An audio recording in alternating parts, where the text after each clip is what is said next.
Mampukah pemerintah Indonesia membimbing kelompok-kelompok radikal agama untuk lebih moderat, menyadarkannya supaya mereka dapat hidup rukun dengan warga lain dalam ruang yang sama, ruang publik yang sama, yang satu, yaitu Indonesia. Kebebasan dan toleransi merupakan dua hal yang seringkali dipertentangkan dalam kehidupan manusia. Indonesia juga, secara khusus dalam komunitas yang beragam. Persoalan tersebut menjadi lebih pelik ketika dibicarakan dalam wilayah agama. Kebebasan beragama dianggap sebagai sesuatu yang menghambat kerukunan atau tidak adanya toleransi. Karena dalam pelaksanaan kebebasan, mustahil seseorang tidak menyentuh kenyamanan orang lain. Akibatnya pelaksanaan kebebasan menghambat jalannya kerukunan antar umat beragama. Demikian juga sebaliknya, upaya untuk merukunkan umat beragam agama dengan menekankan toleransi seringkali dicurigai sebagai usaha untuk membatasi hak kebebasan orang lain. Toleransi dianggap sebagai alat pasung kebebasan beragama. Toleransi bukan membatasi, tetapi toleransi justru memberikan kebebasan kepada setiap agama-agama itu memiliki kebebasan. Di dalam bingkai toleransilah agama-agama yang beragam berbeda itu bisa sama-sama merdeka, bukannya dihalangi kemerdekaannya.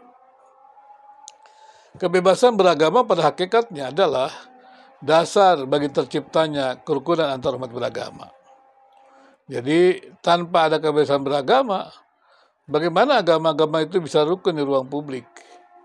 Dominasi ruang publik atas agama tertentu akan terus menjadi pertarungan yang tanpa henti. Karena itu, kebebasan beragama perlu dilindungi oleh pemerintah supaya setiap agama kepercayaan yang hadir di ruang publik itu dapat dengan bebas berkarya menunjukkan identitasnya tanpa harus menyingkirkan yang lain. Demikian juga sebaliknya, toleransi antar umat beragama adalah cara agar kebebasan beragama dapat terlindungi dengan baik. Jadi toleransi itu bukan menghalangi kebebasan, tapi cara bagaimana kebebasan itu dapat terlindungi. Jadi keduanya tidak dapat diabaikan, kebebasan beragama dan toleransi. Namun yang sering kali terjadi adalah penekanan dari salah satunya, yaitu penekanan kepada kebebasan yang mengabaikan toleransi. Orang bisa bicara apa saja, tak peduli dengan aturan-aturan. Orang bicara apa saja tentang agama-agama yang berbeda, tanpa peduli dengan perasaan-perasaan orang beragama lainnya. Itulah sebabnya hadir undang-undang penodaan agama. Kenapa? Karena ada yang tidak sadar, mereka menggunakan kebebasannya secara kebablasan dan tidak peduli dengan perasaan atau mereka yang beragama yang berbeda. Karena itulah perlu ada toleransi. Jadi keduanya itu, kebebasan dan toleransi, tidak bisa diabaikan. Namun sekali saya katakan tadi adalah penekanan yang salah satunya itu, yaitu penekanan kebebasan yang mengabaikan toleransi. Dan usaha merukunkan dengan memaksakan toleransi, dengan membelenggu kebebasan. Ya, jadi ada juga yang memaksakan toleransi gitu. Seakan-akan dia tidak boleh menjelaskan, menyaksikan iman yang eksklusif. Ya. Makanya seperti misalnya penyebaran agama kepada yang sudah beragama. Itu kan sebenarnya ada pemahaman bahwa ketika pemberitaan agama itu menjadi penguasaan wilayah yang lebih luas. Jadi agama-agama itu merasa superior. Dan superior, karena mereka merasa superior, mereka beranggapan agamanya lah yang akan menguasai dunia ini. Dan karena itu terjadilah penguasaan-penguasaan wilayah. Nah, perpindahan agama dianggap pertambahan penguasaan wilayah. Ini kan menjadi persoalan. Kemudian menghambat atau mematikan wilayah agama-agama yang lain.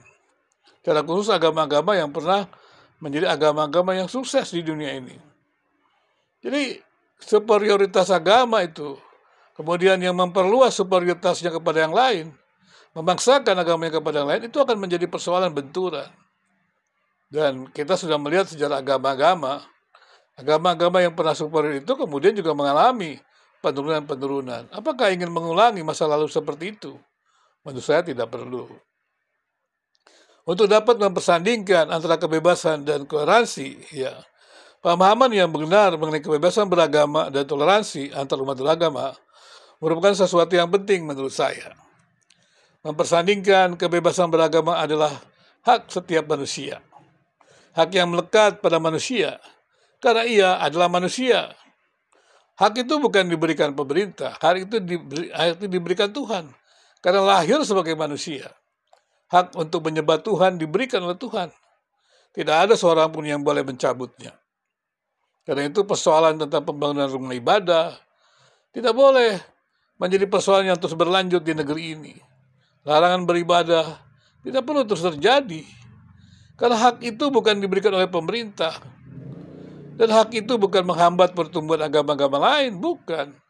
Kebebasan daripada setiap orang beragama itu.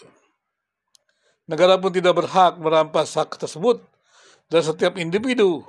Pengakuan hak kebebasan beragama yang melekat dalam setiap individu tersebut dinyatakan dengan gamblang dalam Deklarasi Universal HAM pasal 1 dan 18. Toleransi yang berasal dari kata toleran itu sendiri berarti bersifat atau bersikap menenggang, menghargai, membiarkan, membolehkan pendirian, pendapat, pandangan, kepercayaan, kebiasaan, dan sebagainya yang berbeda dan atau yang bertentangan dengan pendiriannya. Selanjutnya, kata toleransi itu sendiri juga berarti batas ukur atau penambahan atau pengurangan yang masih diperbolehkan.